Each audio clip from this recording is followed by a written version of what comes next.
오늘 하나님께서 우리에게 주신 말씀은 시편 126편 1절에서 6절, 시편 126편 1절에서 6절, 구약 성경 899면입니다.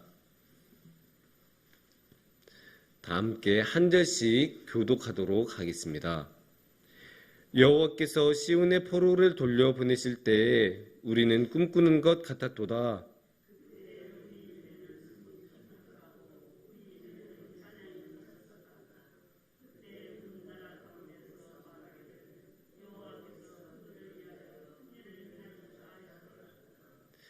여호와께서 우리를 위하여 큰 일을 행하셨으니 우리는 기쁘도다.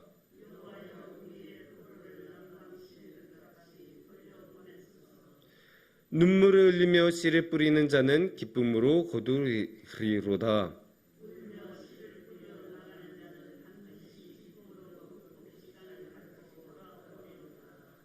아멘. 네, 여러분, 이제 드디어 더위가 조금 간 것 같습니다. 너무 기뻐요. 물론 그 한낮에 햇빛이 내려 쬐을 때는 아직도 덥기는 덥지만 그래도 아침이나 저녁에 이렇게 밖에 있다 보면 시원한 느낌이 옵니다. 그런 거 보면 드디어 여름이 서서히 가고 이제 가을이 왔구나라는 느낌을 받습니다. 가을은 여러 가지 별명을 가지고 있죠. 가을은 날씨가 너무 좋아서 독서의 계절이라는 말도 있고, 이제 천고마비의 계절이라는 말도 있고, 여러 가지 말이 있는데, 그래도 가장 유명한 것은 수확의 계절이라는 말이 아닐까 싶습니다. 이제 봄에 씨를 뿌리고, 여름에 열심히 관리해서 키운 다음에 가을이 돼서 드디어 그 열매를 이제 얻는다라는 말이 되겠죠. 우리 모두 다 TV나 책이나 이런 데서 많이 본 이야기일 것입니다. 그래서 그렇게 항상 많이 우리가 수확을 하고 그렇게 하는데, 그렇게 수확을 하려면 우리가 꼭 해야 되는 게 있죠. 수확을 위해서 우리가 반드시 해야 되는 것, 씨를 뿌리는 일입니다. 봄에 먼저 씨를 이렇게 잘 뿌려놔야 나중에 가서, 중간에 물론 여러 가지 다른 과정이 있겠지만 그래도 씨를 뿌려놔야 우리는 가을에 가서 수확을 할 수 있습니다. 근데 이게 우리는 사실 농사를 안 지으니까 그 과정이 그렇게까지 와닿지 않을 수는 있어요. 하지만 그렇다고 해서 우리가 이렇게 일이 돌아가는 것에 대해서 아예 모르는 것은 아닙니다. 왜냐면 우리도 살다 보면 이런 식으로 일을 하는 경우가 너무나 많기 때문이에요. 우리가 지금 당장 무슨 일을 해야 할 때 지금 일을 시작하지는 않잖아요. 미리 준비를 오랫동안 해오고 알아도 보고 필요한 물건도 찾아보고 재료도 찾은 다음에 그거를 열심히 준비를 해서 딱 그때가 왔을 때 딱 처음 이렇게 하는 그런 경우가 굉장히 많습니다. 예를 들어 연극하는 사람들 같은 경우는 얼마나 오랫동안 연습을 했겠어요. 물론 이제 자기 자신이 먼저 그 대본을 잘 숙지하고 잘 외운 다음에 그 대사를 외우는 시간이 필요하겠죠. 그것도 굉장히 오래 걸리겠지만 그것만으로 끝나지 않죠. 일단 다른 배우들하고 합도 맞춰봐야 될 거고, 이제 스태프하고 이제 조명이나 음향 같은 것도 맞춰야 될 것 같고, 그렇게 하려면 많은 시간이 필요합니다. 그렇게 많은 시간을 힘들지만 투자를 하고 나서 그 다음에야 연극을 올립니다. 그렇게 보면 참 오랜 시간이 투자를 해야 되는 거고 오랜 시간이 필요하다고 할 수 있습니다. 또 우리가 대표적으로 시간을 많이 들이는 게 뭘까요? 자식 농사라는 말을 우리는 하죠. 자식을 키우는데 얼마나 많은 시간이 들입니까? 최소한 20년은 든다고 봐야 되지 않겠습니까? 20년, 길게는 30년도 볼 수 있고, 그러면 한 사람의 인생의 최소 3분의 1은 될 텐데, 그 긴 시간 동안 우리는 우리의 자녀들을 위하여 최선을 다하고 우리의 모든 것을 내어주어야 그 아이는 자라서 어엿한 어른으로, 성인으로 자라날 수 있습니다. 근데 이게 이렇게 일상에서만 있는 일은 아니죠. 우리도 신앙에서 그런 일들이 많이 있다는 것을 알 수 있는데 오늘의 말씀에서도 신앙적인 씨를 뿌리고 신앙적인 수확에 대해서 이야기를 하고 있습니다. 오늘의 말씀에서 그렇게 말씀을 할 때, 그 5절과 6절에서 정확히 그러는 거둬가는 거에 대해서 이야기를 하죠. 수확하는 것에 대해서 이야기를 합니다. 5절을 보시면 눈물을 흘리며 씨를 뿌린 자는 기쁨으로 거두리로다. 6절에 울며 씨를 뿌리러 나가는 자는 반드시 기쁨으로 그 곡식단을 가지고 돌아오리로다 라고 말씀하고 있습니다. 여기서 분명히 기쁨으로 거둔다는 말씀하고 있습니다. 근데 신기하게도 그냥 기쁨으로 거둔 것에 비해서 앞에 그 대비를 하는 게 씨를 뿌리는 것일 텐데 그 씨를 뿌리는 것은 어떻게 하고 있다고 하죠? 눈물로 씨를 뿌린 자. 얼마나 힘들면 눈물로 씨를 뿌릴까요? 우리가 농사를 짓는 분들이 이렇게 씨를 뿌릴 때 보통 울면서 씨를 뿌리진 않죠. 그런데도 이게 눈물로 씨를 뿌린다는 것은 뭔가 굉장히 힘든 상황이라는 것을 알 수 있습니다.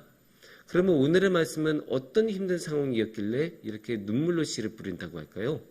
그 말씀을 보면 1절에 우리가 볼 수 있죠. 1절에 함께 우리 보시면 여호와께서 시온의 포로를 돌려보내실 때에 우리는 꿈꾸는 것 같았도다. 이렇게 말씀하십니다. 시온의 포로라는 말에 우리가 주목을 할 필요가 있습니다. 시온의 포로, 결국 예루살렘과 이 유다 지역에 있었던 백성들이 다 포로로 끌려갔다는 그 역사적인 배경을 오늘의 말씀은 담고 있는 거예요. 그래서 이렇게 끌려가면 어떻게 돼요? 너무나 힘들 거 아니에요? 그냥 잘 준비해서 이민을 가도 굉장히 힘든데 준비도 못하고 갑자기 끌려가서 여기 살아! 라고 하니까 그분들이 얼마나 힘들었겠어요. 원래 먹고 싶었던 그런 것들, 평소에 맨날 먹던 것도 바빌론 땅에는 없을 거고 친구들도 다 흩어졌을 거고 맨날 그 다니던 뭐 집, 맨날 다니던 학교, 뭐 그런 모든 것들을 다 버리고 바벨론 땅으로 끌려간 것 아니겠습니까? 그러니까 포로 생활이 너무나 힘든 거예요. 너무나 집이 그립고 우리가 강제로 집에서 쫓겨나면 또 집에 얼마나 또 생각이 나고 그립겠습니까? 그러니까 맨날 언제 우리는 다시 이스라엘 땅으로 돌아갈까? 언제 우리는 다시 유다 땅으로 돌아갈 수 있을까? 언제 나는 다시 나의 친구들을 만날 수 있을까? 언제 내가 다시 나의 가족과 친척을 만날 수 있을까? 이런 애끓는 마음이 항상 이 바벨론의 포로로 끌려가는 사람들에게는 있었습니다. 그런데 이들이 바벨론에 가서도 신앙을 잃지 않고 계속 하나님을 믿고 하나님을 붙잡고 있으니까 어떻게 됐어요?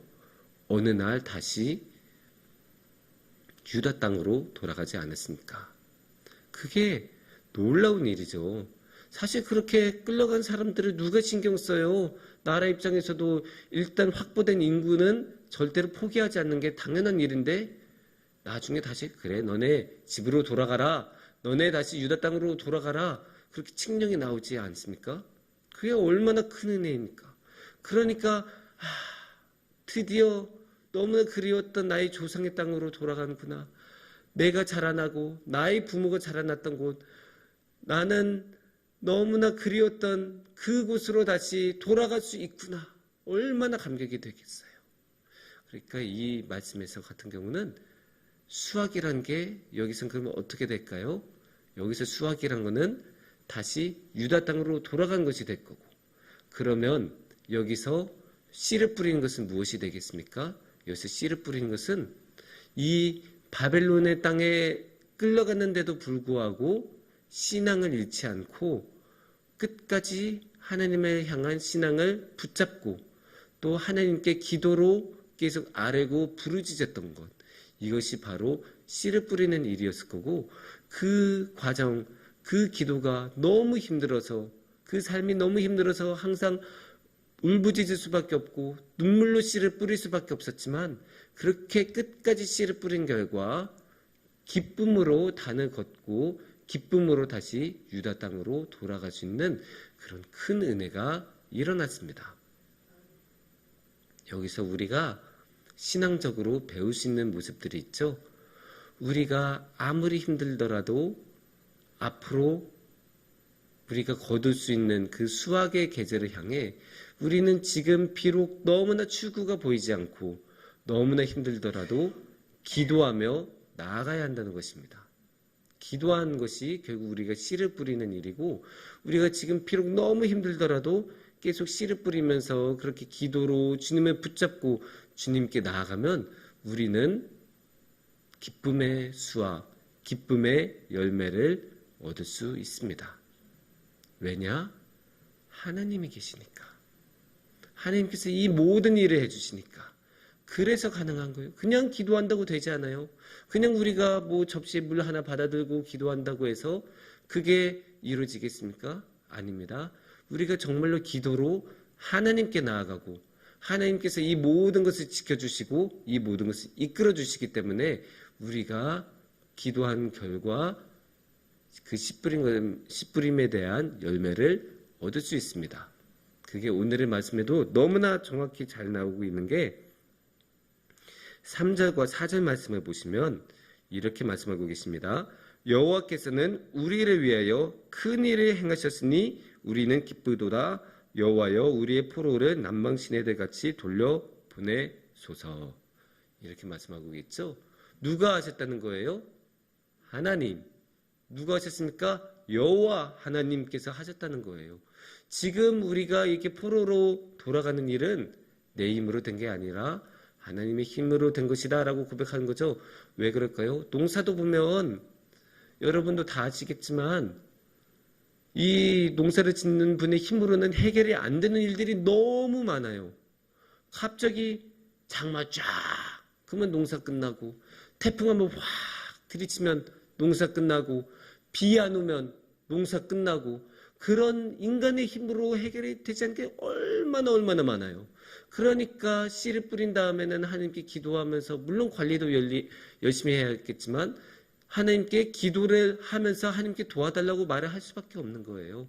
그것처럼 여기서도 바벨론 땅으로 돌아갔을 때 그 당시 세상에서 가장 강했던 나라가 우리를 포로로 끌고 갔는데 거기서 어떻게 벗어날 수 있겠어요? 어떻게 자기 마음대로 다시 내가 살던 동네로, 고향으로 돌아갈 수 있겠습니까? 군인들이 지키고 또 너무나 몇백 킬로미터나 먼 거리인데 어떻게 돌아갈 수 있겠습니까? 하지만 하나님께서 지켜주시니까, 하나님께서 도와주시니까 우리가 기도한 것에 대한, 그 기도라는 씨앗을 뿌린 것에 대한 열매를 맺을 수 있도록 하나님께서 지켜주시고 도와주셨습니다. 그러니까 우리의 삶도 그렇게 했으면 좋겠어요. 우리도 지금 비록 힘들더라도 하나님께서 지켜주시고 도와주신다는 것을 믿으면 기도라는 씨앗을 뿌렸으면 좋겠어요. 특히 여기서 우리가 기억해야 되는 게, 오늘의 말씀에서 이 씨앗을 뿌리는 상황은 절대 쉽지 않았어요. 아까 말씀드린 것처럼 포로 상황이란 너무나 힘든 상황이 있었고, 그러니까 눈물을 흘리는 너무나 힘든 상황에 있었는데도 그럼에도 불구하고 포기하지 않고 낙심하지 않고 계속 기도를 하니까, 하나님을 향한 그 울부짖음이 있었으니까 그렇게 열매를 얻을 수 있었습니다. 그러니까 우리도 모두 함께 그렇게 했으면 좋겠어요. 비록 지금은 너무나 힘들더라도 하나님께서 지켜주신다는 것을 믿고, 하나님께서 지금도 도와주신다는 것을 믿고, 결국에는 의로운 하나님이 승리하신다는 것을 믿고 하나님을 붙잡고 하나님께 기도하며 하나님께 나아가며 하나님의 능력으로 씨를 뿌린다면 우리는 반드시 기쁨의 열매를 얻고 기쁨의 수확을 할 것입니다. 그래서 우리 모두 하나님께 찬양 드리며 그 기쁨의 열매를 받아 그 너무나 기쁜 마음으로 하나님께 영광을 돌리는 그런 우리 성북중앙교회가 되기를 축원합니다. 함께 기도하겠습니다.